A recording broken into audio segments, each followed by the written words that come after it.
Praise the Lord.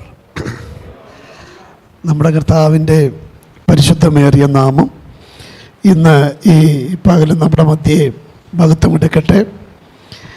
പരിശുദ്ധ വചനത്തിൻ്റെ സാക്ഷിയായി നിങ്ങളുടെ മുമ്പിൽ നിൽക്കുവാൻ വലിയവനായ ദൈവം തന്ന കൃപയ്ക്കായി ഞാൻ കർത്താവിന് നന്ദി പറയുന്നു. ദൈവത്തിൻ്റെ എല്ലാ സ്നേഹത്തിനും കരുതലിനുമായി നന്ദി. ഈ സെക്ഷന് ആത്മനിയോഗത്തോടെ ശക്തമായി നേതൃത്വം നൽകുകയും ഇന്നത്തെ ഈ കൂട്ടായ്മ യോഗത്തിന് അധ്യക്ഷനായിരിക്കുകയും ചെയ്യുന്ന എൻ്റെ സ്നേഹിതൻ കർത്താവിൻ്റെ ദാസൻ, നമ്മുടെ സെക്ഷൻ പ്രസിഡന്റ് ഷൈജു തങ്കച്ചൻ അവர்கள், തൻ്റെ കുടുംബം, തന്നോട് ചേർന്ന് ഈ സെക്ഷന് ശക്തമായി നേതൃത്വം നൽകുന്ന കർത്താവിൻ്റെ വിലപ്പെട്ട ദാസന്മാർ, പ്രിയ ജെയിംസ് ഡാനിയൽ പാസ്റ്റർ, അതുപോലെ തന്നെ പ്രിയ പാസ്റ്റർ ഗിയോർഗീസ് ജോൺ അവர்கள், കമ്മിറ്റി അംഗങ്ങൾ, ഈ ദൈവദാസന്മാരോട് ചേർന്ന് ഈ സെക്ഷൻ വിവിധ ഭാഗങ്ങളിൽ ദൈവത്താൽ നിയമിക്കപ്പെട്ട അഭിഷിക്തരായ ദൈവദാസന്മാർ, ഇവിടെയുള്ള ദൈവത്തിൻ്റെ ജനം, നിങ്ങൾക്കെല്ലാവർക്കും ക്രിസ്തു യേശുവിൻ്റെ പരിശുദ്ധമേറിയ നാമത്തിൽ എൻ്റെ സ്നേഹവും വന്ദനവും ഞാൻ ഈ സമയം അറിയിക്കുകയാണ്. എനിക്ക് വളരെ സന്തോഷമുണ്ട് സെക്ഷനിലെ ഈ ചെങ്ങന്നൂർ സെക്ഷനിൽ ഒരിക്കൽ കൂടെ ഇങ്ങനെ നിൽക്കുവാൻ കർത്താവ് അവസരം ലഭിച്ചതിൽ. പല പ്രാവശ്യം ഞാൻ ഈ സെക്ഷനിലെ കൂട്ടായ്മ സംബന്ധിച്ചിട്ടുണ്ട്, പല സഭകളിലെ പലരും വന്നിട്ടുണ്ട്. എങ്കിലും ഒരിക്കൽ കൂടെ ഇങ്ങനെ ഒരു അവസരം ദൈവം തന്നതിൽ എനിക്ക് ഒത്തിരി സന്തോഷമുണ്ട്. കാരണം മലയാളം ഡിസ്ട്രിക്ട് അസംബ്ലിയോട് മലയാളം ഡിസ്ട്രിക്റ്റ് സംബന്ധിച്ച് വളരെ പ്രധാനപ്പെട്ട സെക്ഷനുകളിൽ ഒന്നാണ് ചെങ്ങന്നൂർ സെക്ഷൻ. അത് പറഞ്ഞ പ്രത്യേക തെളിവ് വേണ്ട. എൻ്റെ മുമ്പിൽ നിൽക്കുന്ന അഭിഷിക്തന്മാരുടെ നീണ്ട നേരം നോക്കിയാൽ അറിയാം. നമ്മുടെ ഡിസ്ട്രിക്റ്റിൻ്റെ കഴിഞ്ഞ നാൾ ശക്തമായി നേതൃത്വം നൽകിയ പ്രസ്ബിറ്ററി അംഗങ്ങളായ പല ദൈവദാസന്മാർ, സീനിയേഴ്സായിരിക്കുന്ന ദൈവദാസന്മാർ ഒക്കെ ശുശ്രൂഷിക്കുന്ന ഒരു വിശാലമായ സെക്ഷനാണല്ലോ ഈ ചെങ്ങന്നൂർ സെക്ഷൻ. വിശേഷിച്ച് വീണ്ടും ഈ സെക്ഷനിലൂടെ അംഗത്വം കൂട്ടിച്ചേർക്കപ്പെട്ട അഭിഷിക്തന്മാരെ ഓർത്ത് ഞാൻ ദൈവത്തെ സ്തുതിക്കുന്നു. എൻ്റെ ആയിരുന്ന നമ്മുടെ ബഹുമാനപ്പെട്ട കേശവൻ സാറ് ഇവിടെ ഒരിക്കൽ കൂടെ കാണുവാനും സാറിനോട് കൂടെ ഇവിടെ ആയിരിക്കാൻ ഒത്തിരി സന്തോഷം. ബഥേലിൽ പഠിച്ച ആ കാലഘട്ടങ്ങളിൽ സാറിൽ നിന്ന് പഠിക്കുവാൻ കഴിഞ്ഞ ആ നല്ല പാഠങ്ങളെല്ലാം ഓർത്ത് ഞാൻ ദൈവത്തെ സ്തുതിക്കുന്നു. ബഹുമാനപ്പെട്ട സാറിന് ഒരു പ്രത്യേക വന്ദനം അറിയിക്കുകയാണ്. അതുപോലെ തന്നെ ഇവിടെയുള്ള അഭിഷിക്തരായ ദൈവദാസന്മാർ, നമ്മുടെ ഈ ഡിസ്ട്രിക്റ്റിന് മേഖലാ ഡയറക്ടറായിട്ടൊക്കെ സേവനം അനുഷ്ഠിച്ച പാസ്റ്റർ ജോൺസ് മാത്യു അവர்கள், മുൻ പ്രസ്ബിറ്ററിയിൽ അംഗങ്ങളായിരുന്ന അനേക ദൈവദാസന്മാർ, doctor N D Thomas Kutty അവരുകൾ, അതുപോലെ തന്നെ pastor Thomas Abraham, pastor James Abraham, pastor Benjamin Babu, മറ്റൊത്തിരി ദൈവദാസന്മാരുണ്ട്. വേറെ പലരും ഉണ്ടല്ലോ ഇവിടെ. സ്തോത്രം. പാസ്റ്റർ ബിജു പാസ്റ്റർ, ഇനി എനിക്കൊന്ന് ജെയിംസ് പാസ്റ്റർ വന്നിട്ടില്ല. അങ്ങനെ ഞാൻ പറഞ്ഞു വന്നത് അത്ര ശക്തമായി ഈ പ്രസ്ഥാനത്തിന് മുമ്പിൽ ദൈവദാസന്മാർ, അതുപോലെ തന്നെ അസംബ്ലി സഭകളിലെ യുവജന പ്രസ്ഥാനത്തിന് ശക്തമായി നേതൃത്വം നൽകിയ കഴിഞ്ഞ നാൾ നൽകിയ പാസ്റ്റർ റോയ്സൺ ജോണി, എൻ്റെ ഈ സഭയുടെ ശുശ്രൂഷകൻ പാസ്റ്റർ റോയി ഷാമുവൽ, പേര് പറഞ്ഞു തുടങ്ങിയാൽ ഒത്തിരി, പാസ്റ്റർ ഹാനോക്ക് പാസ്റ്റർ, നമ്മുടെ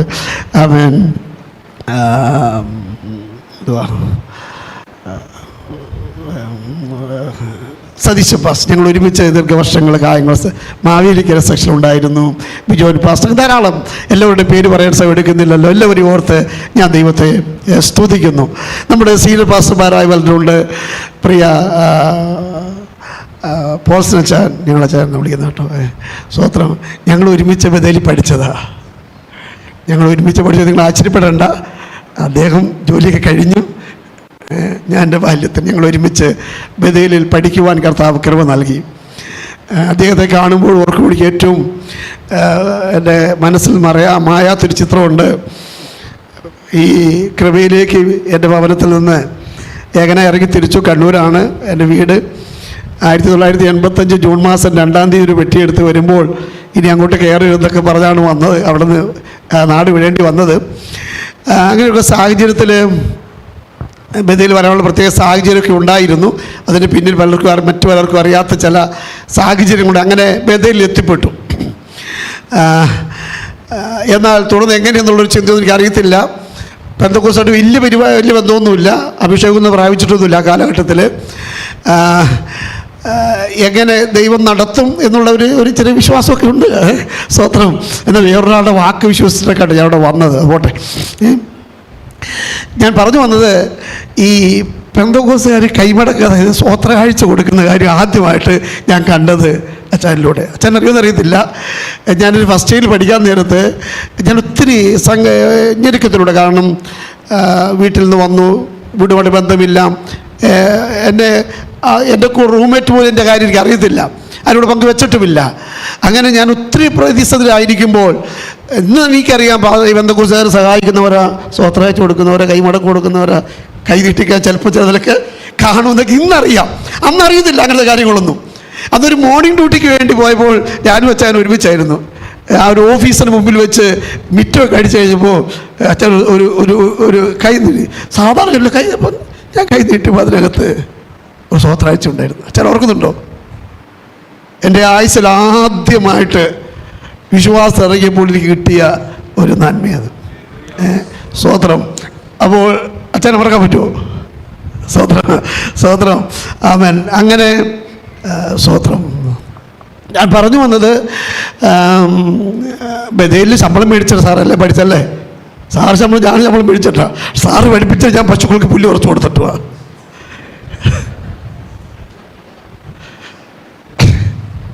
ഓക്കെ. അപ്പോൾ ഞാൻ പറഞ്ഞു വന്നത്, ആമേ ജീവിതത്തെ അറിയുന്ന ആ കർത്താവ്. അതുപോലെ തന്നെ ചെറിയൊരാഴ്ച അച്ഛൻ്റെ പേര് മാത്യു. ഓക്കെ. എന്നെ ഒത്തിരി സ്നേഹിക്കുന്ന അമ്മ പ്രിയ അച്ഛനൂടെ ഉണ്ട്. എല്ലാം പറയും ജോസഫ് വാസ്തു, എല്ലാവരും ഓർത്ത് ദൈവത്തെ സ്തുതിക്കുന്നു. എല്ലാവർക്കും വന്ദനം. ദൈവം നമ്മെ സഹായിക്കട്ടെ. മുഖവര പറഞ്ഞ് എൻ്റെ സമയം ദീർഘിപ്പിക്കുന്നില്ല. ദൈവവചനത്തിൽ നിന്ന് നിങ്ങളുമായി പങ്കുവെക്കുവാൻ എൻ്റെ ഹൃദയത്തിൽ പ്രകാശിപ്പിക്കപ്പെട്ട ആമേ ദൈവത്തിൻ്റെ വചനത്തിൽ നിന്ന് നിങ്ങൾ പങ്കുവെക്കട്ടെ. മനോഹരമായ ഗാനം ആലപിക്കുന്ന ആമേ പ്രിയ കർത്താവദാസനെ അവിടുത്തെ ദൈവത്തെ സ്തുതിക്കുന്നു, വന്ദനം അറിയിക്കുന്നു. ആമേൻ. എൻ്റെ പ്രിയപ്പെട്ട ഒത്തിരി പേരുണ്ട്. ഒ പിയിൽ പ്രിയ വക്കച്ചാൻ, സ്തോത്രം. ഒ പി എന്ന് പറയുമ്പോൾ ഒത്തിരി സ്പിരിറ്റുണ്ട് കേട്ടോ. സ്തോത്രം. ഹല്ലേലൂയ. ആമേൻ. എന്നിവിടെ ഉണ്ട്. തന്നെ ദൈവത്തെ സ്തുതിക്കുന്നു. ഈ സെക്ഷനിലെ സഹോദരന്മാർ, സീനിയേഴ്സായ പല മെമ്പേഴ്സ്, ഇവരൊക്കെ എന്നെ സ്നേഹിക്കുന്ന, ബഹുമാനിക്കുന്ന, എൻ്റെ ശുശ്രൂഷ കൈത്താങ്ങൾ തരുന്ന, എനിക്ക് വേണ്ടി പ്രാർത്ഥിക്കുന്ന ഒരു സെക്ഷനാണ്. കാരണം ഈ സെക്ഷൻ്റെ മരുമോൻ കൂടിയാണല്ലോ ഞാൻ. അതുകൊണ്ട് ഇവിടെയുള്ള മിക്ക സഭകളിലും ശുശ്രൂഷിക്കാൻ അവസരവും എനിക്ക് വേണ്ടി പ്രാർത്ഥിക്കുന്ന ഒരു കൂട്ടം ദൈവമക്കൾ ഇവിടെ ഉണ്ട്. ഈ സെക്ഷനെ ദൈവം വാസ്തവമായി അനുഗ്രഹിക്കട്ടെ. റോമാലേഖനം 8-ാം അധ്യായം അതിൻ്റെ 37-ാമത്തെ വാക്യം ഒന്ന് വായിക്കാമോ?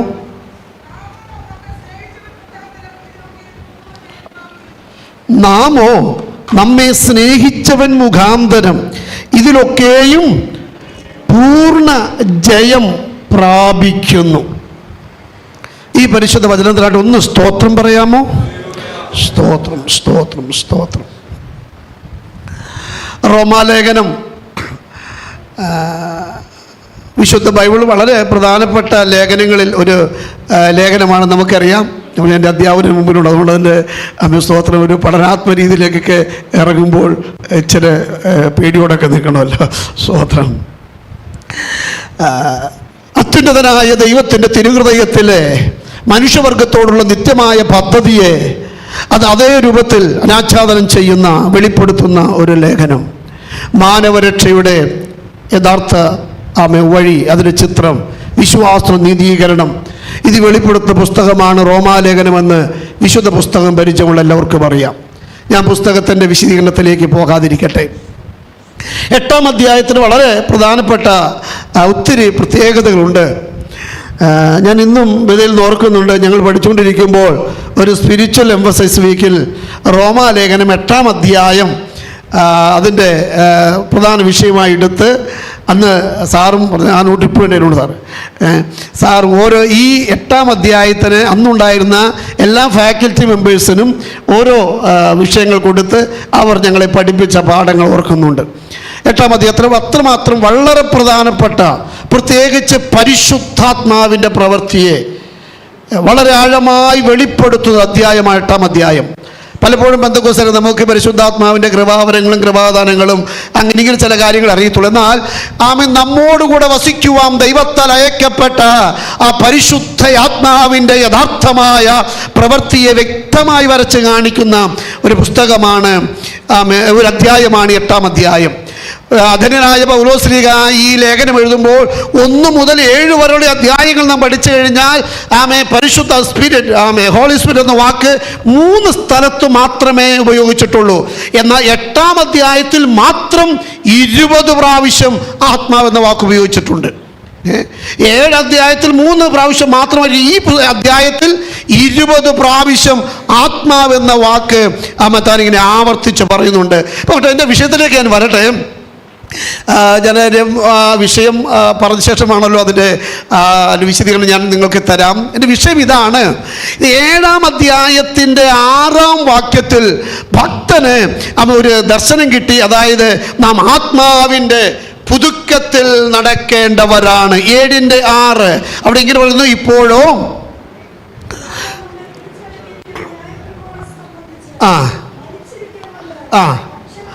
അക്ഷരത്തിന്റെ വഴക്കത്തിലല്ല, ആത്മാവിന്റെ പുതുക്കത്തിൽ ദൈവത്തെ സേവിക്കുവാൻ വേർതിരിക്കപ്പെട്ടവരാണ് ഞാൻ എന്നൊരു ദർശനം ഭക്തന് ലഭിച്ചു. അതിന് അവൻ്റെ കാരണത്തിൻ്റെ മുകളിൽ പറയുന്നുണ്ട്. ഒരു വിവാഹ ഉടമ്പടിയോടുള്ള ആ ചിത്രം വരച്ച് കാണിച്ച് ഭർത്താവ് ജീവിച്ചിരിക്കുന്നിടത്തോളം കാലം ഭാര്യ ഭർത്തനായ പ്രമാണത്തിൽ ബന്ധിക്കപ്പെട്ടിരിക്കുന്നു എന്ന ദൈവനീതിയെ പറഞ്ഞുകൊണ്ട് മുൻകാലങ്ങളിൽ പിശാചെന്ന ആ ശക്തിക്ക് കീഴ്പ്പെട്ടിരുന്ന ബന്ധിക്കപ്പെട്ടിരുന്ന നാം അതിൽ നിന്ന് ക്രിസ്തു എന്ന മറ്റൊരു ഭർത്താവിൻ്റെ ഉടയവിലേക്ക് അധികാരത്തിലേക്ക് മാറ്റപ്പെടണമെങ്കിൽ ഒരു മരണം സംഭവിക്കണം. അങ്ങനെ മരണം സംഭവിക്കാതെ ഇരിക്കുന്നിടത്തോളം കാലം ഭർത്തൃനായ പ്രമാണത്തിൽ ബന്ധിക്കപ്പെട്ടിരിക്കുന്നത് പോലെ നാം പൈശാചിക അധികാരത്തിൽ നാം കീഴ്പ്പെട്ടവരാണ് എന്ന് പറഞ്ഞിട്ട് നമ്മെ സ്നേഹിച്ചവനായ മശിഹാ തമ്പുരാന്റെ ആ ക്രൂശിലെ ബലിമരണത്താൽ ആ മരണം മുഖാന്തരം ആ ന്യായപ്രമാണത്തിൽ നിന്ന് മോചിതരായ നാം ഇനിയും ആ പാപത്തിന്റെ ബന്ധനത്തിൽ അല്ലെങ്കിൽ പിശാചിന് അല്ലെങ്കിൽ പഴയ നമ്മുടെ ഉടമസ്ഥന് പണ്ട് കാലങ്ങളിൽ ആധിപത്യം നമ്മിലുണ്ടായിരുന്ന ആ ശക്തിക്ക് ഇനി നമ്മുടെ മേൽ ഒരധികാരവും ഇല്ല എന്ന് തെളിയിച്ച് പറഞ്ഞ് താൻ മനസ്സിലാക്കി ഇനി ഞങ്ങൾ സേവിക്കേണ്ടത് ആത്മാവിന്റെ പുതുക്കത്തിലാണ്, ഒരു പുതിയ ബാന്ധവത്തിലാണ്, ഒരു പുതിയ അനുഭവത്തിലാണെന്ന് മനസ്സിലാക്കി വന്ന ഈ ഭക്തൻ മുന്നോട്ട് വന്നപ്പോഴാണ് താൻ അറിയുന്നത്. 14-ാമത്തെ വാക്യത്തിലേക്കൊക്കെ വരുമ്പോൾ അവിടെ എങ്ങനെയാ കാണുന്നത്? ന്യായപ്രമാണമൊക്കെ നല്ലതാണ്, പക്ഷേ ഞാനോ ജഡമയൻ, പാപത്തിന് ദാസനായി വിൽക്കപ്പെട്ടവൻ തന്നെ.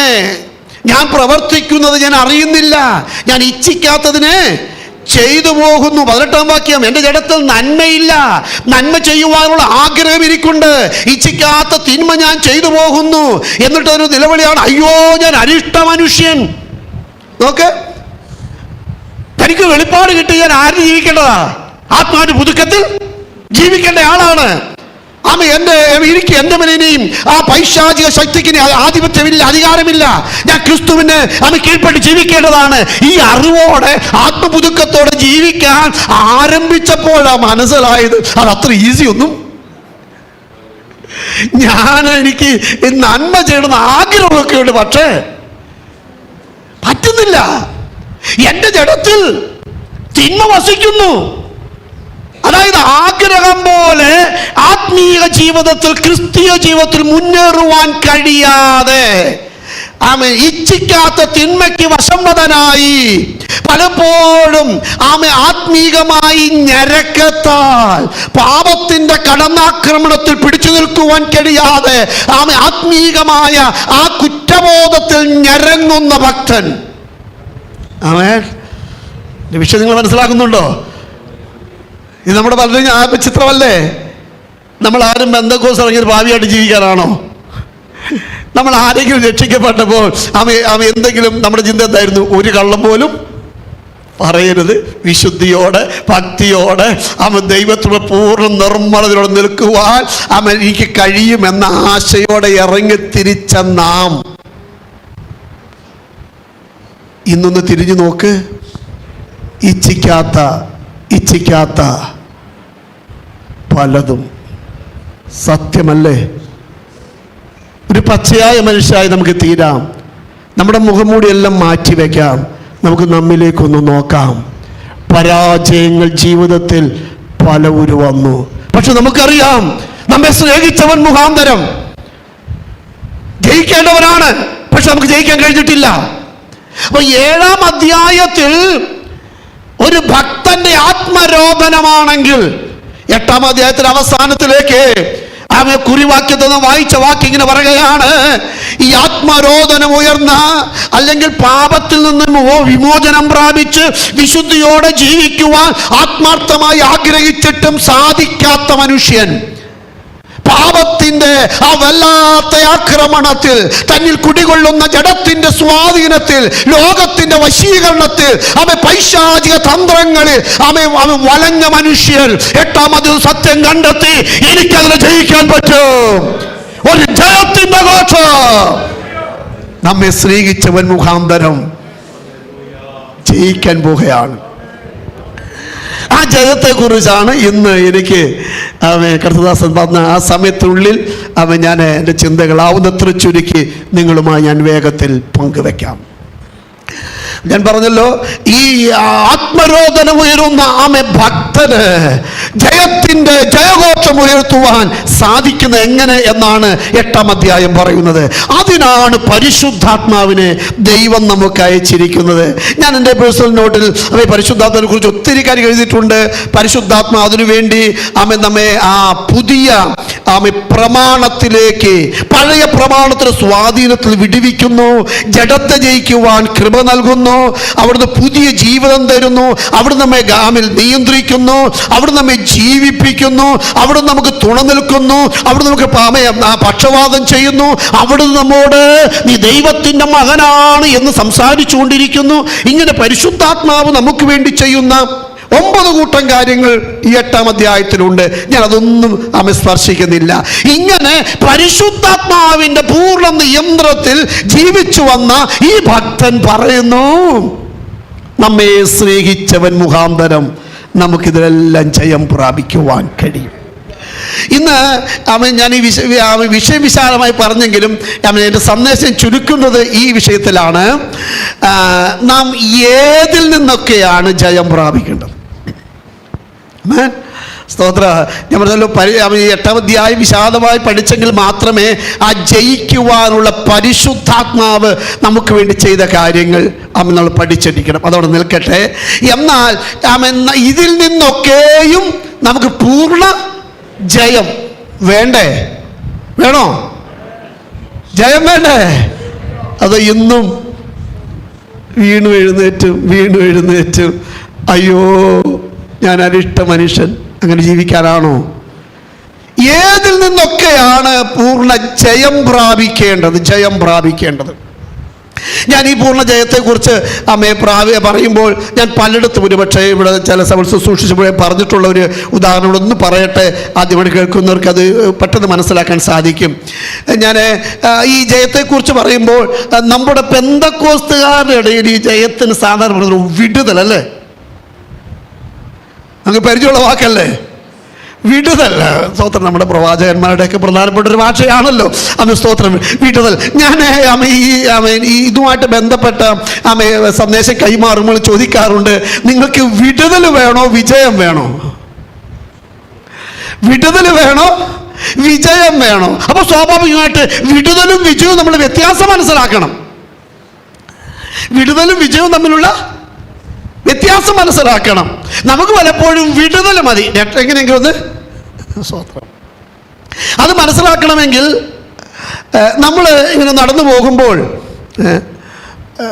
പെട്ടെന്ന് നമ്മുടെ മുമ്പിലേക്ക് ഒരു പാമ്പ് വന്നു നമ്മെ കടിക്കാൻ വേണ്ടി. ആ പാമ്പിനെ കണ്ട് നമുക്ക് എന്ത് ചെയ്യാം? ഓടി രക്ഷപ്പെടാം. വിടുതലായി. പാമ്പ് കടിച്ചോ?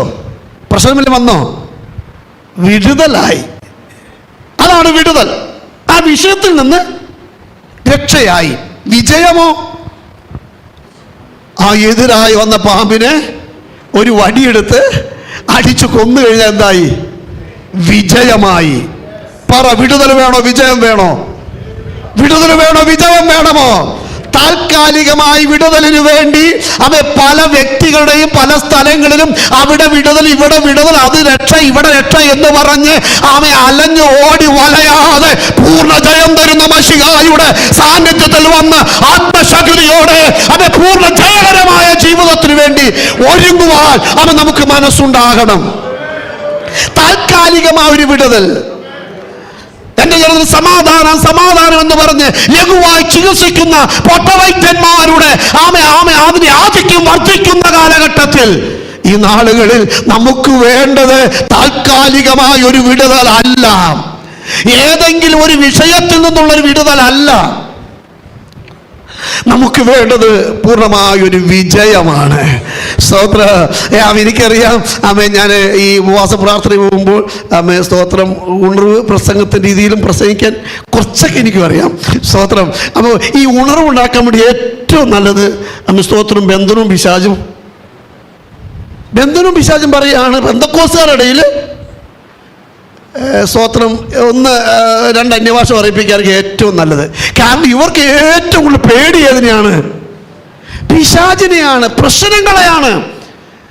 അതിനെ തൊട്ട് കഴിയുമ്പോൾ അവിടെ നിന്ന് ചില കാര്യങ്ങളൊക്കെ പറഞ്ഞു കഴിയുമ്പോൾ നമ്മളെല്ലാവരും ആത്മാവിൽ ബലപ്പെടും. സ്തോത്രം. പക്ഷെ ഇന്ന് ഇത് നമ്മുടെ അസംബ്ലീസ് ഓഫ് ഗോഡ് ഒരു കൂട്ടായ്മ യോഗമല്ലേ?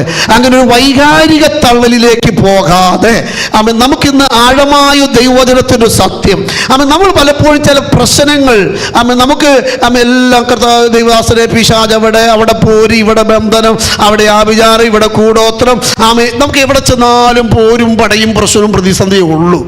ഇതേ ഉള്ളൂ. കഴിഞ്ഞ ദിവസം ഞാൻ ഹൗസ് വിസിറ്റിംഗ് എന്നും ആദ്യമായിട്ട് ചെന്നതാണ്. സ്തോത്രം. അവരിങ്ങനെ കുറേ നാളൊക്കെ പ്രാർത്ഥനയ്ക്ക് പോയി ഇരിക്കുകയാണ്. ആ സഹോദരിയും ഞാൻ ചെന്ന് ആദ്യത്തെ ഒരു 15 മിനിറ്റ് അവരുടെ പ്രശ്നങ്ങളാണ്. സ്തോത്രം. വീട്ടിൽ നിന്നൊരു പഴം പറിച്ചിട്ട് പോയാൽ അതൊരു പിശാചാണ് പറയുന്നത്. അതിലൂടെ വന്ന ബന്ധനം. സ്തോത്രം. ആകെ ബന്ധനം, അവിടെ ബന്ധനം, ഇവിടെ ബന്ധനം, അത് നോക്കി അവിടെ അമ്പലമുണ്ട്, ഇവിടെ അതുണ്ട്, ഇവിടെ ഇതുണ്ട്, ഇങ്ങനെ പറഞ്ഞു. അപ്പോൾ അവരുടെ ജീവിതത്തിൽ പിശാച് നഷ്ടം കുറേയൊക്കെ സത്യമാണ്. അവരുടെ ജീവിതത്തിലെ നഷ്ടങ്ങൾ പറയുമ്പോൾ അവരുടെ ആ ജീവിത സാഹചര്യങ്ങൾ നമ്മുടെ ചങ്ക് തകരും. അത്രമാത്രം കഷ്ടത്തിലൂടെ എല്ലാം ഉണ്ടായിരുന്നവർ അതെല്ലാം പിശാച് കൊണ്ടുപോയി അവിടെ ഇങ്ങനെ ബന്ധനം ഒന്ന് ഇന്നാര് ചെയ്ത് ഇങ്ങനെ പറഞ്ഞു. ഇതെല്ലാം കേട്ട് അവസാനം ഞാൻ ആ സഹോദരിയോട് പറഞ്ഞു, സഹോദരി പറഞ്ഞെല്ലാം ശരിയാണ്, ഇതെല്ലാം ഞാൻ അക്സെപ്റ്റ് ചെയ്യുന്നു. ഇതിൻ്റെ എല്ലാം പിന്നിൽ നിങ്ങൾക്കെതിരെ പൈശാചികമായ ഒത്തിരി ആക്രമണമുണ്ട്. പക്ഷേ ഞാൻ ഒരാൾ ചോദിക്കട്ടെ, ഇയ്യോബിൻ്റെ ജീവിതത്തിൽ ഒത്തിരി നഷ്ടം വന്നു അല്ലേ?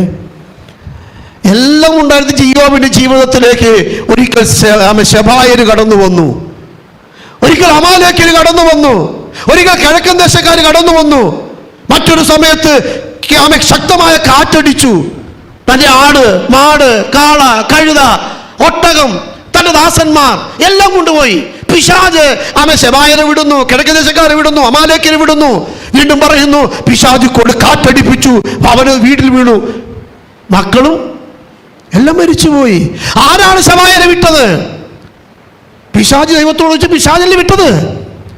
ഇയ്യോബിന് പറയാം, അവൻ പിശാചന്റെ മക്കളെ കൊണ്ടുപോയി, പിശാചന്റെ സമ്പത്ത് കൊണ്ടുപോയി, പിശാചന്റെ വേലക്കാരെ കൊണ്ടുപോയി, പിശാചന്റെ ആടുകളെ കൊണ്ടുപോയി. ഇത് ഇയ്യോബ് പറഞ്ഞ ശരി തെറ്റാകുമോ? ഇയ്യോബ് അങ്ങനെ പറയുകയാണ്, പിശാച് എന്റെ ആടുമാടുകളെ കൊണ്ടുപോയി, എന്റെ സമ്പത്ത് കൊണ്ടുപോയി, എന്റെ ആരോഗ്യം കൊണ്ടുപോയി, എന്റെ മക്കളെ കൊണ്ടുപോയി. അവന്റെ ഭാഗത്ത് അങ്ങനെ പറഞ്ഞാൽ അതൊരിക്കലും തെറ്റെന്ന് എനിക്ക് തെളിയിക്കാൻ ബുദ്ധിമുട്ട് വരും. ഞാൻ തെളിയിക്കും മുമ്പായി നമുക്ക് ഇയ്യോബിനോട് ചോദിക്കാം, ഇയ്യോബേ, നിനക്ക് ഇത്ര പരിതാപകരമായ ഈ നഷ്ടത്തിന്റെ വേദനയുടെ പ്രതിസന്ധിയുടെ ഇതിന് കാരണമാരാണ്?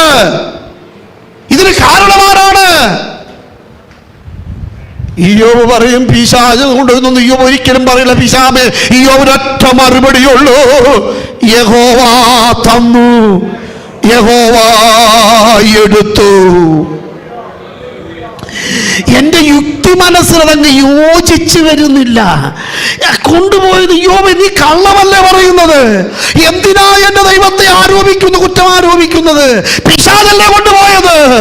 യോബ് വീണ്ടും പറയും, അല്ല കുഞ്ഞേ, അല്ല, യഹോവ തന്നു, യഹോവ എടുത്തു. എന്തുകൊണ്ട് അവർ അങ്ങനെ പറഞ്ഞത് അറിയാമോ? തനിക്ക് നിശ്ചയമുണ്ട്, യഹോവ എൻ്റെ സകലത്തിനും ഉത്തരവാദി ദൈവമാണ്. എൻ്റെ ഉയർച്ചയ്ക്ക് ഉത്തരവാദി, എൻ്റെ നന്മയ്ക്ക് ഉത്തരവാദി, എൻ്റെ അനുഗ്രഹത്തിന് ഉത്തരവാദി, എൻ്റെ സകലം തന്ന് ഉത്തരവാദി ദൈവമാണെങ്കിൽ എൻ്റെ താഴ്ചയ്ക്ക്, എൻ്റെ പരാജയത്തിന്, എൻ്റെ രോഗത്തിന്, എൻ്റെ കഷ്ടത്തിന് അത് കാരണം എന്തുമാകട്ടെ, ഉത്തരവാദി ദൈവമാണ്. ഞാൻ ദൈവത്തിൽ ആശ്രയിക്കുന്നത്.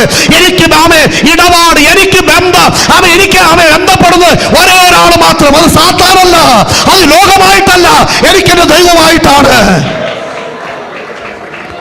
അതുകൊണ്ട് എന്റെ നാട്ടത്തിൽ നീ ഉത്തരവാദിയായിരിക്കണമേ. എത്ര പേർക്ക് ആത്മാവെ അങ്ങനെ പറയാൻ പറ്റും?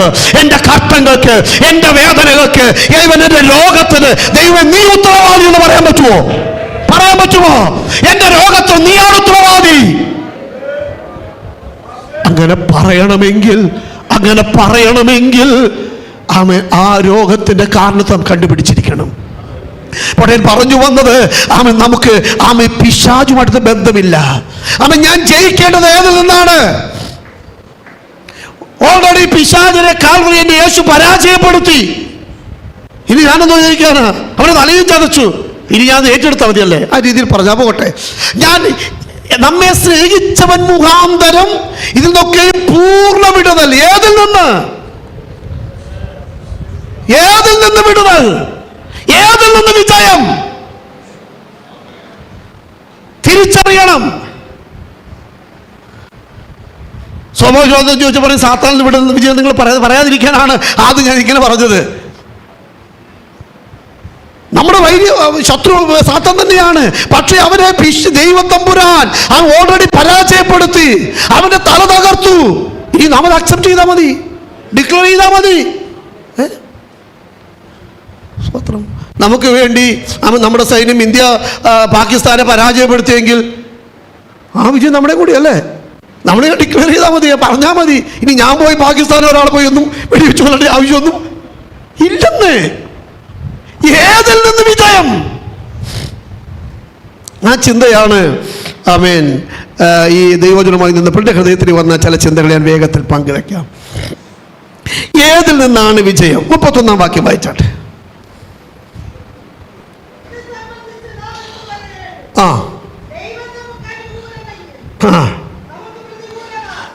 ദൈവം നമുക്ക് അനുകൂലമെങ്കിൽ അപ്പോൾ നാം വിജയം പ്രാപിക്കേണ്ട. എന്നിട്ടാണ് പറയുന്നത്, നമ്മെ സ്നേഹിച്ചവൻ മുഖാന്തരം ഇതിൽ താഴോട്ട് പറയും,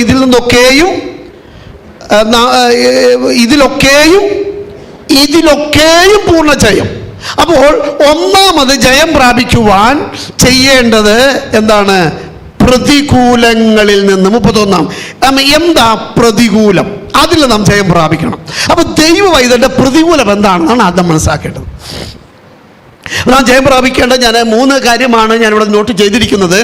അതിൽ ഒന്ന്, നാം ജയം പ്രാപിക്കേണ്ട ഒന്നാമത്തെ തലം പ്രതികൂലങ്ങളാണ്. അപ്പോൾ ഒരു ദൈവ പൈതലിന്റെ പ്രതികൂലം എന്താണ് ദൈവജനത്തിന്റെ പ്രതികൂലം? ദൈവജനത്തിന്റെ പ്രതികൂലം എന്താണ്? സ്തോത്രം. ഒരിക്കൽ നമ്മുടെ വലിയ പച്ചനായ യാക്കോബ്, ഗോത്രപിതാവായ യാക്കോബ് ഇങ്ങനെ പറഞ്ഞു, എനിക്ക് സകലവും പ്രതികൂലം. ശരിയല്ലേ? പറഞ്ഞില്ലേ? എപ്പോഴാ പറഞ്ഞത്? താൻ വെറുതെ ചുമ്മാ രാവിലെ എണീറ്റിട്ട് ഒരു മൂക്കിപ്പനി വന്നപ്പോൾ എനിക്കെല്ലാം പ്രതികൂലം. നമ്മളെ പോലെ 1-2 വട്ടം തുമ്മിയ പിന്നെ നമുക്ക് എന്തുവാ പ്രതികൂലം? അല്ല, അങ്ങനെയൊന്നല്ല യാക്കോബ് പറഞ്ഞ്. യാക്കോബ് പ്രതികൂലം എന്ന് പറഞ്ഞ ഒരു കാരണം പറയുന്നുണ്ട്. യാക്കോബ് പറഞ്ഞു, എനിക്കെല്ലാം പ്രതികൂലമാണ്. നിങ്ങൾ എന്റെ നിറയെ ദുഃഖത്തോടെ പാതാളത്തിലേക്ക് ഇറക്കും. വയോവൃദ്ധനായ യാക്കോബ് അവൻ കരയുകയാണ്, എനിക്ക് സകലവും പ്രതികൂലം. യാക്കോബേ, നീ എന്താ കരയുന്നത്? നിന്റെ നല്ല യൗവനത്തിൽ അപ്പന്റെ വീട് വിട്ടിറങ്ങിയപ്പോൾ അന്ന് മുതലേ കാത്തൊരു ദൈവമില്ലേ? ലാബാന്റെ വീട്ടിൽ വെച്ച് അനുഗ്രഹിച്ച ദൈവമില്ലേ? നിനക്കത് ലാബാൻ നിന്നെ വഞ്ചിച്ചപ്പോൾ, നിനക്കെതിരായിരുന്നപ്പോൾ നിന്നെ അനുഗ്രഹിച്ച ദൈവമില്ലേ?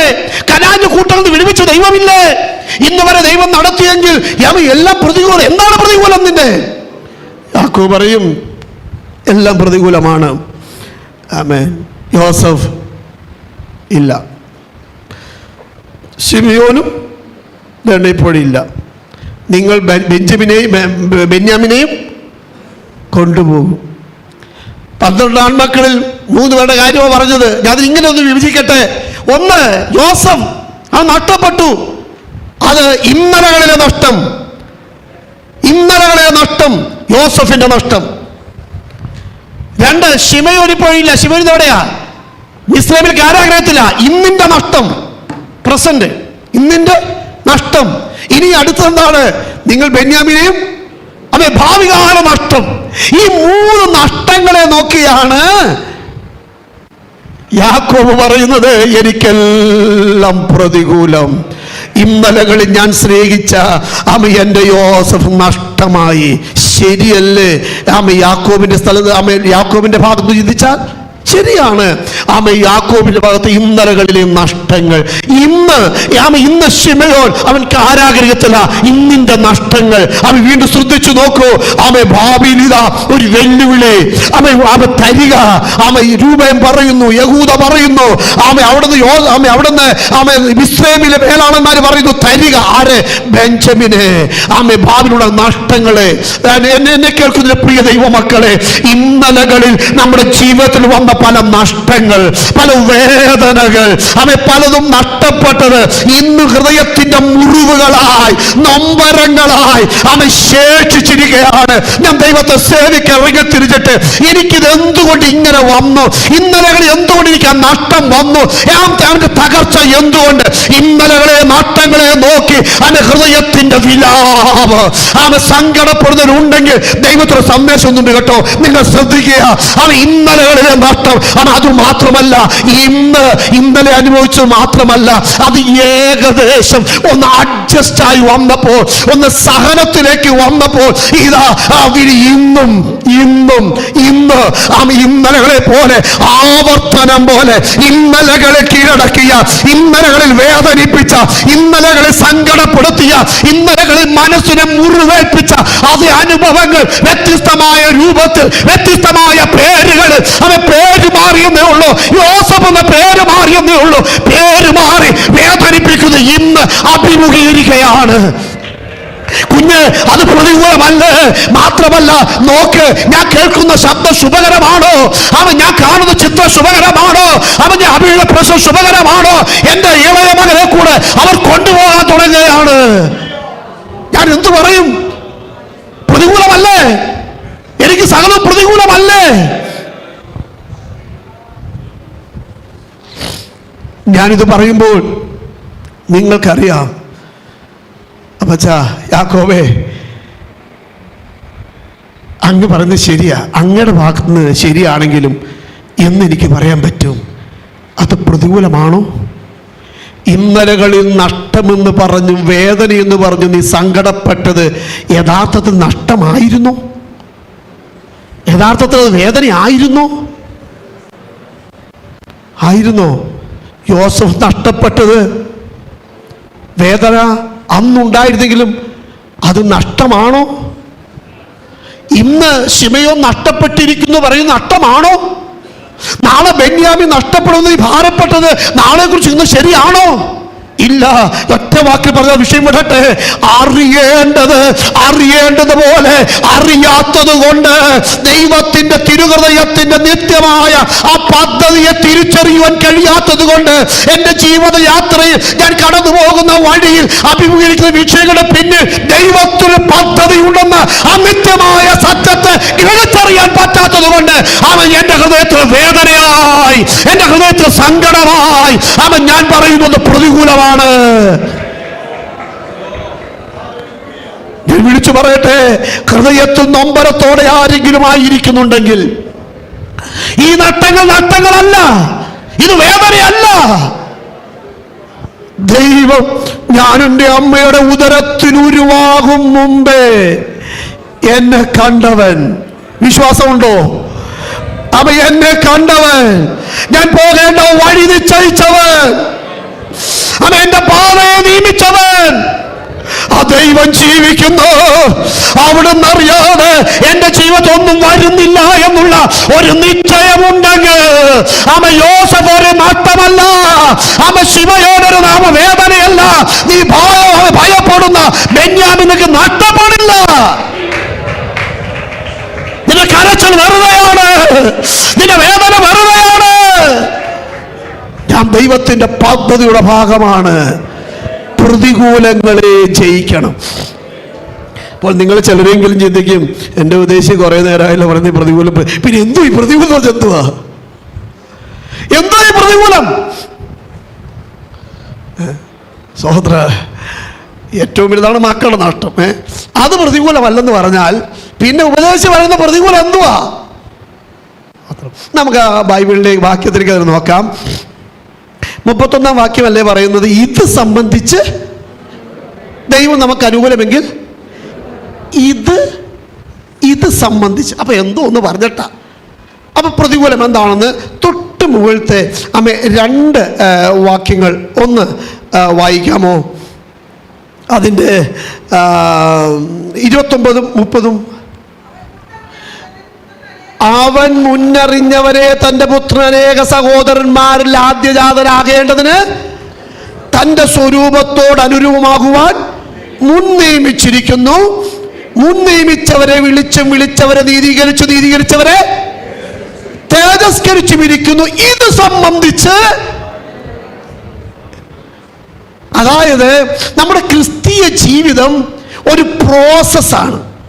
നാം ഒരു പ്രോസസ്സിലൂടെ കടന്നു പോവുകയാണ്. അവിടെ ഒന്ന് ദൈവത്തിൻ്റെ തിരുഹൃദയത്തിലെ നിർണയം. ദൈവത്തിൻ്റെ നിർണയത്തിലുള്ളതാണ് ഞാൻ, അല്ലേ? ഹലോ, ദൈവത്തിൻ്റെ നിർണയത്തിൽ. ആ നിർണയത്തിന്റെ സമയത്തിന്റെ തികവെങ്കിൽ അവിടെ തന്നെ വിളിച്ചു. നിർണയം ഒരു വിളിയായി വെളിപ്പെട്ടു. അങ്ങനെ വിളിച്ചു. ആ വിളിച്ചിട്ട് എന്ത് ചെയ്തു? വിളിച്ചവരെ നീതീകരിച്ചവരെ തേജസ്. അപ്പോൾ നമ്മുടെ ക്രിസ്തീയ ജീവിതം ഒരു ദൈവിക പ്രോസസ്സിലൂടെ നാം കടന്നു പോവുക. നിങ്ങൾ ശ്രദ്ധിക്കണമേ, ഞാൻ പ്രതികൂലം എന്താണെന്ന് പറയാൻ പോകുന്നത്. ഒരു ഭക്തന്റെ, ഒരു ക്രിസ്ത്യാനിയുടെ, ഒരു ദൈവവൈതലിന്റെ യഥാർത്ഥ പ്രതികൂലം എന്താണ്? നാം ഭക്തൻ കടന്നു പോകുന്നത് ഒരു ദൈവിക പ്രോസസ്സിലൂടെയാണ്. ദൈവിക നിർണയം, ദൈവിക വിളി, ദൈവിക നീതീകരണം, ദൈവിക തേജസ്കരണം. ഈ പ്രോസസ്സിലൂടെ കടന്നു പോകുന്നു. എന്തിനു വേണ്ടിയാ?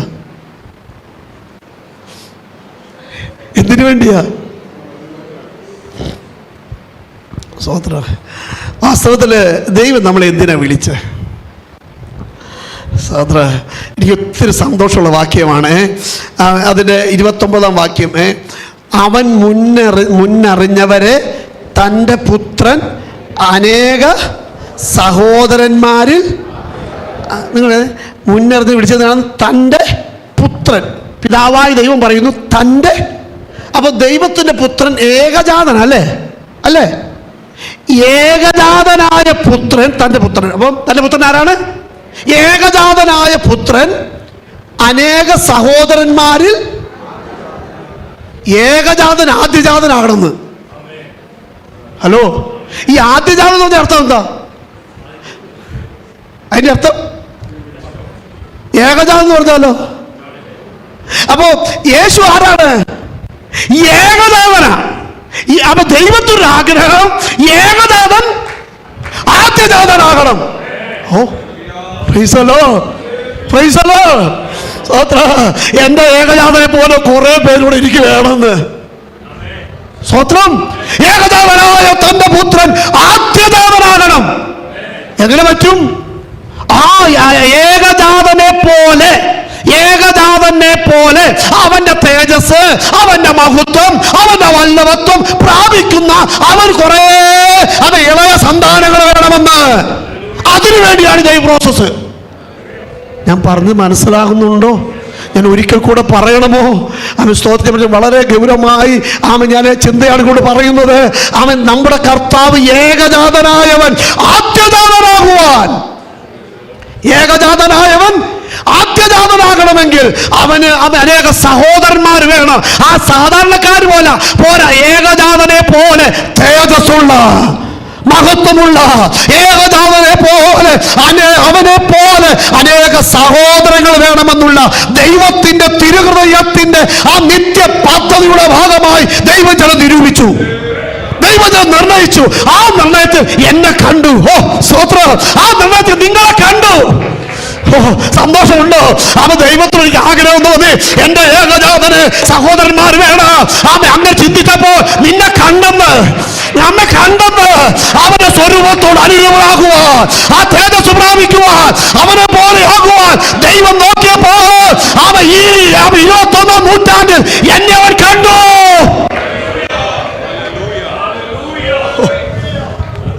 ആമേൻ, ആമേൻ. അതിനു വേണ്ടി ദൈവം അതിന് ചെയ്തു. അവൻ നിയമിച്ചു, മുന്നറിഞ്ഞു. സമയമായപ്പോൾ എന്ത് ചെയ്തു? വിളിച്ചിട്ടങ്ങ് ആദ്യ സഹോദരനാക്കുകയാണ് ചെയ്തതല്ല. വിളിച്ചവരെ നീതീകരിച്ചവരെ തേജസ്കരിച്ചു. അപ്പോൾ ഈ ആ പ്രോസസ്സിന് ഞാൻ പറഞ്ഞല്ലോ, മുന്നറിഞ്ഞു, വിളിച്ചു, നീതീകരിച്ചു. ഇത് നമ്മുടെ പങ്കെന്താ? ആമേൻ. നമ്മുടെ പങ്കെന്താണ്? ദൈവത്തിൻ്റെ വിളി. ദൈവത്തിൻ്റെ വിളിയോട് നാം എന്ത് ചെയ്യണം? വിളിയോട് നമ്മുടെ പ്രതികരണം അനുസരണമായിരിക്കണം. വിളിയോട് നമ്മുടെ പ്രതികരണം എങ്ങനെയായിരിക്കണം?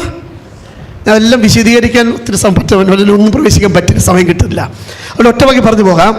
ഈ ദൈവിക പ്രോസസ് നമ്മുടെ പങ്ക് ഒന്ന്, ഫസ്റ്റ് അവിടുത്തെ മുന്നറിവിൽ നമുക്കൊരു പങ്കാളിത്തം ഇല്ല.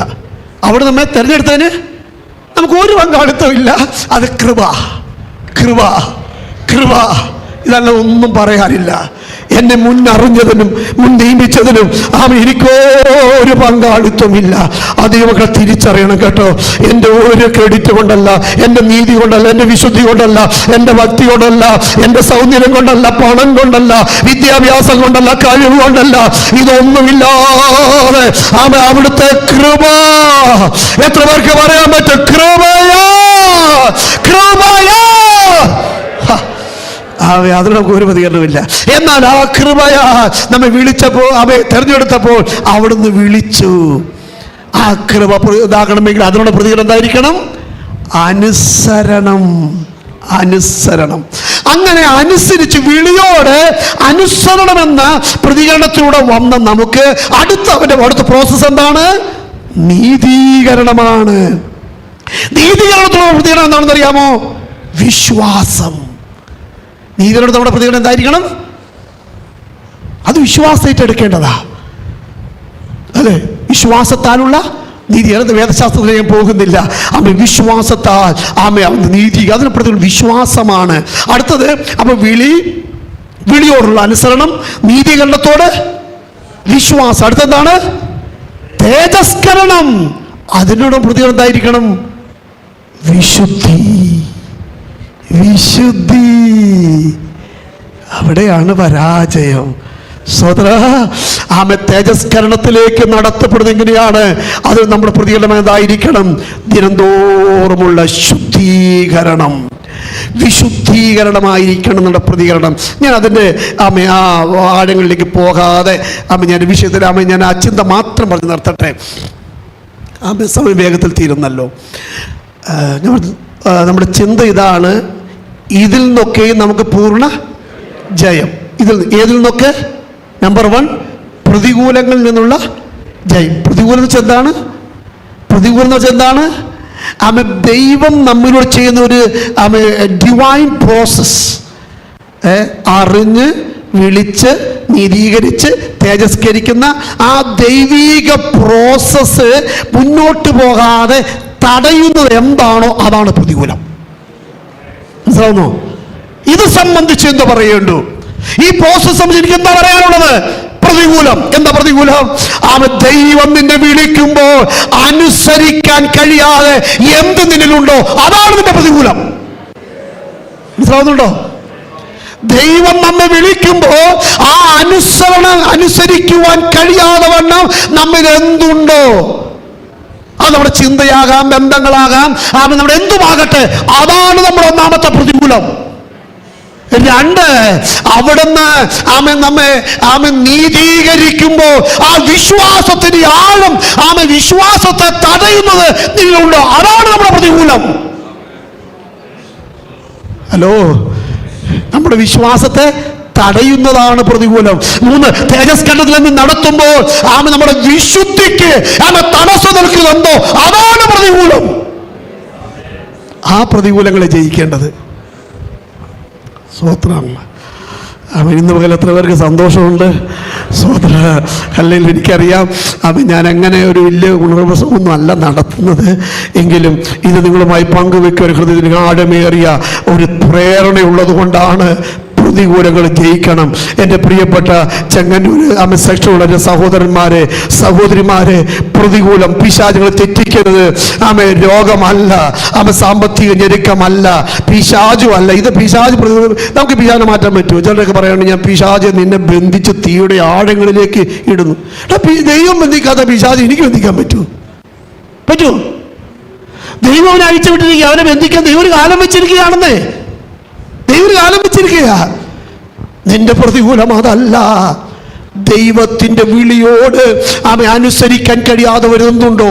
അതാണ് അനുസരിക്കാൻ കഴിയാത്തത്, വിശ്വാസത്തെ തടയുന്നത്, വിശുദ്ധിക്ക് ഭംഗം വരുത്തുന്നത് എന്തുണ്ടോ അത് കണ്ടുപിടിക്കുന്ന നാമാണ്. അതാണ് പ്രതികൂലം.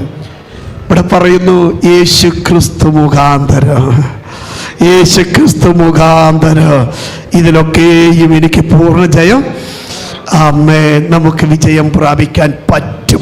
അപ്പം ഈ പ്രതികൂലങ്ങളിൽ നിന്ന് നമുക്ക് വിജയം പ്രാപിക്കണം. എങ്ങനെ വിജയം പ്രാപിക്കാൻ പറ്റും? ഈ ഒന്നാമത്തെ പ്രതികൂലത്തെ വിജയം പ്രാപിക്കുന്നത്. ഇപ്പൊ പ്രതികൂലം എന്നാണ് മനസ്സിലായി അല്ലേ? പ്രതികൂലം എന്താണ്? നാം പോകുന്ന ആ ഡിവൈൻ പ്രോസസ്സിന് തടസ്സമായി നിൽക്കുന്നത് എന്തൊക്കെയാണോ അന്ന് ഒറ്റവാക്കിൽ പറഞ്ഞു. അനുസരണം, അനുസരിക്കാൻ പറ്റാത്തത്, വിശ്വസിക്കാൻ പറ്റാത്തത്, വിശുദ്ധി, ഇതെന്തൊക്കെ വരുന്നോ അതാണ് പ്രതികൂലം. അതിൽ നമ്മൾ എന്ത് ചെയ്യണം? ജയം പ്രാപിക്കണം. ഞാൻ അതിന് ഓരോന്നും വിശദീകരിച്ചില്ലെന്ന് എനിക്കറിയാം, എങ്കിൽ ആ വാക്ക് നിങ്ങൾ മറക്കാതിരിക്കുക. എങ്ങനെ വിജയം പ്രാപിക്കാൻ പറ്റും? അവിടെ പൗലോസ് രണ്ട് വഴി പറഞ്ഞു തരുന്നുണ്ട്. 31 വാക്യം. ഈ പ്രതികൂലത്തെ ജയിക്കുവാനുള്ള രണ്ട് മാർഗം. ഒന്ന്, 31 വാക്യം, ദൈവം അനുകൂലമാണെന്ന് അറിവ് അല്ലേ? ദൈവം അനുകൂലമെങ്കിൽ ഒന്നാമത് ദൈവം. 32 വാക്യം എന്താ പറയുന്നത്? സ്വന്തം പുത്രനെ ആദരിക്കാതെ എനിക്ക് വേണ്ടി സകലതും നൽകുന്നൊരു പിതാവ്. ഈ രണ്ട് അറിവിലൂടെയാണ് ഈ പ്രതികൂലങ്ങൾ ജയിക്കാൻ പറ്റും. സ്തോത്രം. നമ്മുടെ അനുസരണക്കേട് ജയിക്കുവാനും അശുദ്ധിയെ ജയിക്കുവാനും അവിശ്വാസത്തെ ജയിക്കുവാനും കഴിയുന്ന രണ്ടറിവ്. ഒന്ന്, ദൈവം എനിക്ക് ആരൊക്കെ എതിരായി വരട്ടെ, ആരെല്ലാം വാളുയർത്തട്ടെ, ആരെല്ലാം പ്രതികൂലമായി നിൽക്കട്ടെ, നേതാക്കന്മാരോ സ്നേഹിതരോ പണക്കാരോ ബന്ധുക്കളോ മാതാവോ പിതാവോ സ്നേഹിതരോ കൈത്താങ്ങിയവരോ ആരെല്ലാം എതിരായി നിൽക്കട്ടെ, എന്റെ ദൈവം എനിക്ക് അനുകൂലമാണ്. ഈ അറിവ് ആഴത്തിലുണ്ടെങ്കിൽ ദൈവം വിളിച്ചാൽ നമുക്ക് അനുസരിക്കുന്ന ഒരു കുഴപ്പമില്ല. എൻ്റെ ദൈവം എന്നോട് കൂടെയുണ്ട്. വിശ്വാസ ഭംഗമുണ്ടോ? എൻ്റെ ദൈവം എനിക്ക് അനുകൂലമായിട്ടുണ്ട്. പാപം വെല്ലുവിളിക്കുമ്പോൾ ദൈവം എനിക്ക് അനുകൂലമായിട്ടുണ്ട്. ഒന്നാമത്തെ അറിവ് ദൈവം എനിക്ക് അനുകൂലമാണ്. രണ്ടാമത്തെ അറിവ് പ്രതികൂലത്തെ ജയിക്കുവാൻ അല്ലെങ്കിൽ ഡിവൈൻ പ്രോസസ്സിനെ തടസ്സപ്പെടുത്തുന്ന ആ ഹിൻഡ്രൻസിനെ ആ ഓബ്സ്റ്റക്കിൾസിനെ ജയിക്കുവാനുള്ള രണ്ടാമത്തെ അറിവ് ഇതാണ്. സകല വഴികളും സകല റിസോഴ്സും സകലതും അടച്ചാൽ എനിക്ക് വേണ്ടതെല്ലാം,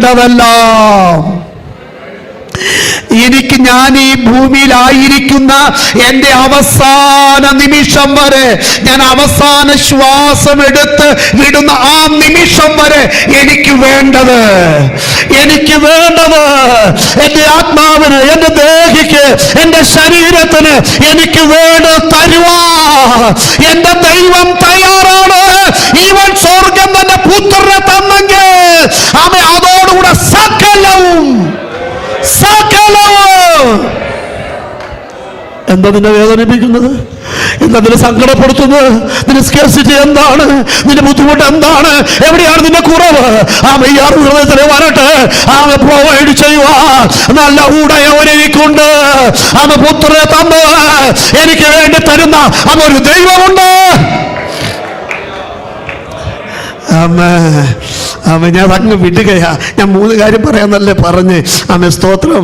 ഒരു കാര്യം കൂടെ പറഞ്ഞ് ജയിക്കാമെന്നും കൂടെ. സ്തോത്രം. 7 മിനിറ്റ് കൂടെ വേഗത്തിൽ ഞാൻ പറഞ്ഞ് നിർത്താം. രണ്ടാമത് നാം ജയിക്കേണ്ട ഒന്ന് പ്രതികൂലങ്ങളെ നാം ജയിക്കണം. സ്തോത്രം. ഞാൻ ഇത് ആവർത്തിച്ച് പറയുന്നത് ഇവിടെ ഹൃദയത്തിലങ്ങ് എഴുതി വെക്കണം. ഞാൻ ജയിക്കേണ്ടവളാ.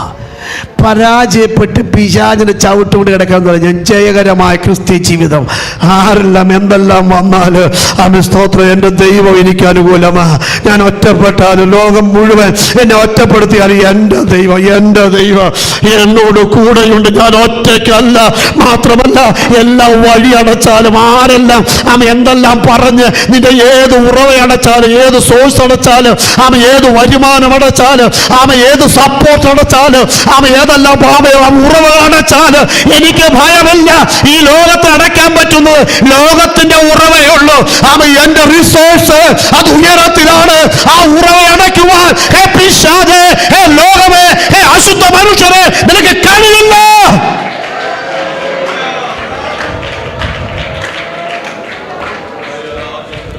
ഈ 2 അറിവ് ആഴത്തിലുണ്ടെങ്കിൽ നമുക്ക് ഏത് പ്രതികൂലങ്ങളെയും ജയിക്കാം. 2 നാം ജയിക്കേണ്ട മറ്റൊരു തലമാണ്. വളരെ പ്രധാനപ്പെട്ടതാണ്. 33-ാം വാക്യം.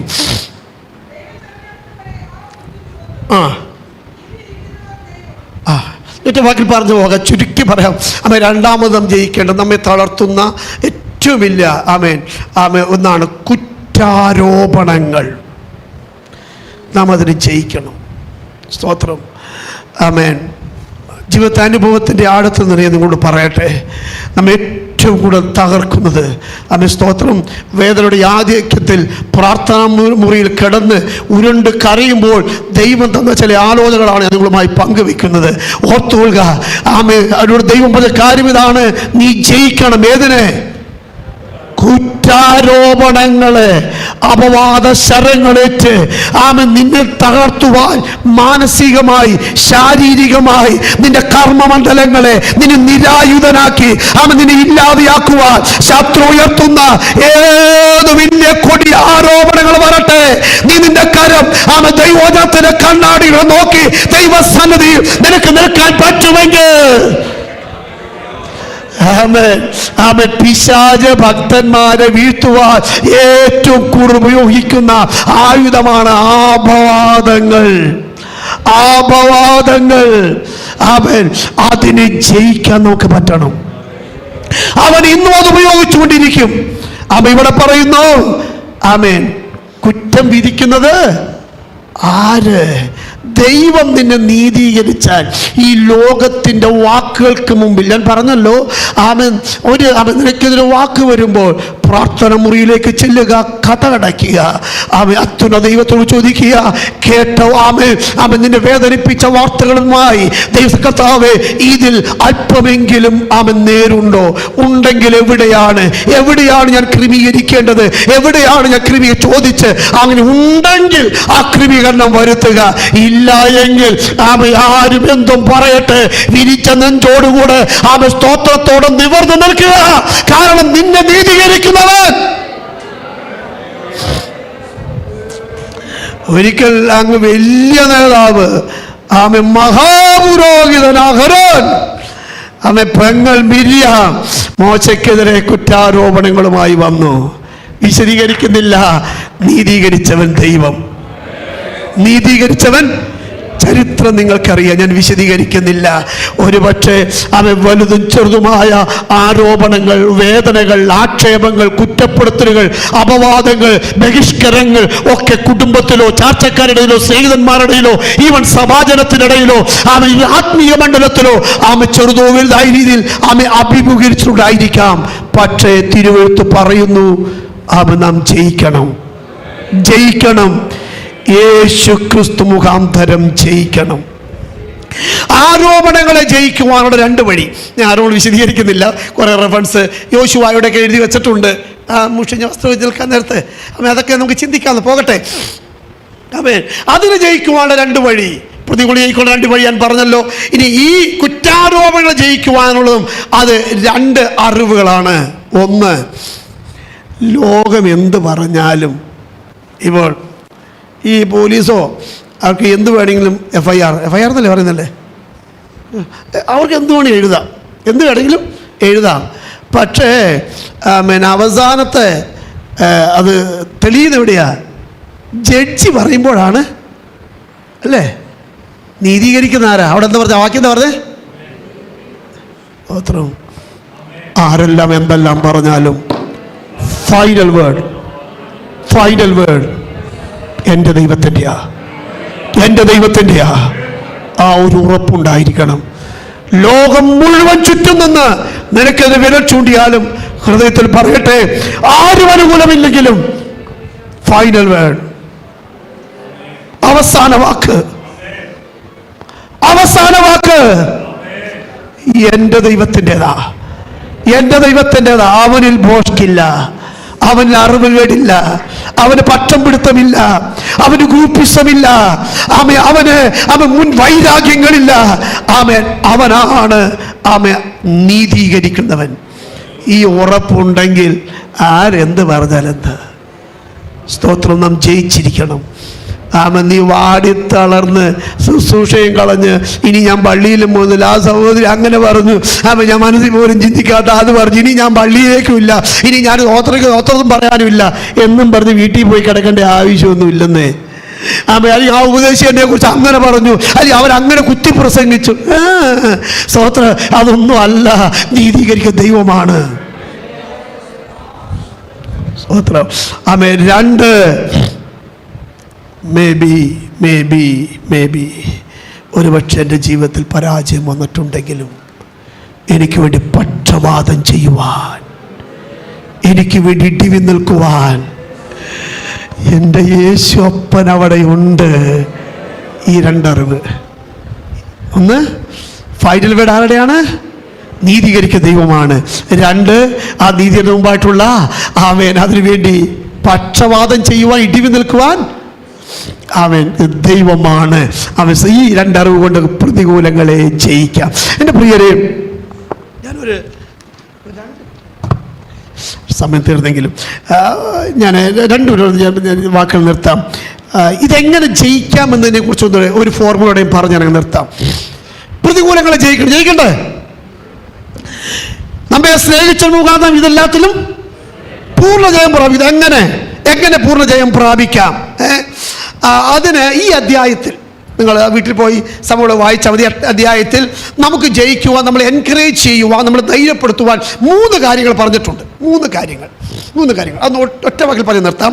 ഒന്ന്, എനിക്ക് ഈ പ്രതികൂലം ജയിക്കുവാൻ, എന്നെ ജയിക്കണമെന്ന് തള്ളിവിടുന്ന, എനിക്ക് ജയിച്ചേ തീരൂ, ജയിക്കണം എന്ന് എന്നെ മോട്ടിവേറ്റ് ചെയ്യുന്ന, എൻകറേജ് ചെയ്യുന്ന മൂന്ന് കാര്യങ്ങൾ, മൂന്ന് ചിന്തകൾ, മൂന്ന് കാര്യങ്ങളാണ്. ഒന്ന്, എ ഫ്യൂച്ചർ ഹോപ്പ്, ഒരു ഭാവികാല പ്രത്യാശ. 18 മുതൽ 25 വരെയുള്ള വാക്യങ്ങൾ. വരുവാനുള്ള തേജസ്സിന്റെ നിത്യ ഘനമോർത്താൽ അല്ലേ, നമ്മിൽ വെളിപ്പെടുവാനുള്ള തേജസ് ഞാൻ എന്തുകൊണ്ട് ജയിക്കണം? എനിക്കൊരു ബ്രൈറ്റ് ഫ്യൂച്ചർ, ഒരു ശുഭകരമായ ഭാവിയുണ്ട്. എനിക്ക് വെളിപ്പെടുവാനുള്ള തേജസ്, ഭാവി കാലത്തെക്കുറിച്ചുള്ള ഒരു അറിവ്, അതാണ് ജയിക്കുവാൻ എന്നെ തള്ളിവിടുന്ന ഒന്നാമത്തെ ചിന്ത. രണ്ട്, എ പ്രസന്റ് ഹെൽപ്പ്, ഇന്നത്തെ എനിക്ക് ലഭ്യമായിക്കൊണ്ടിരിക്കുന്ന സഹായം. 26-27 ഉച്ചരിച്ചുകൂടാത്ത ഞരക്കങ്ങളാൽ പക്ഷപാതം ചെയ്യുവാൻ പരിശുദ്ധാത്മാവുണ്ട്, മെലകിലെ തുണനിൽക്കുന്ന ആത്മാവുണ്ട്. ഈ പ്രസന്റ്, ഇപ്പോൾ എന്നെ സഹായിക്കുവാൻ പരിശുദ്ധ ആത്മാവ് എന്നോട് കൂടെയുണ്ട്. ആ ഒരു ഉറപ്പ് എനിക്ക് ജയിക്കാൻ പറ്റും.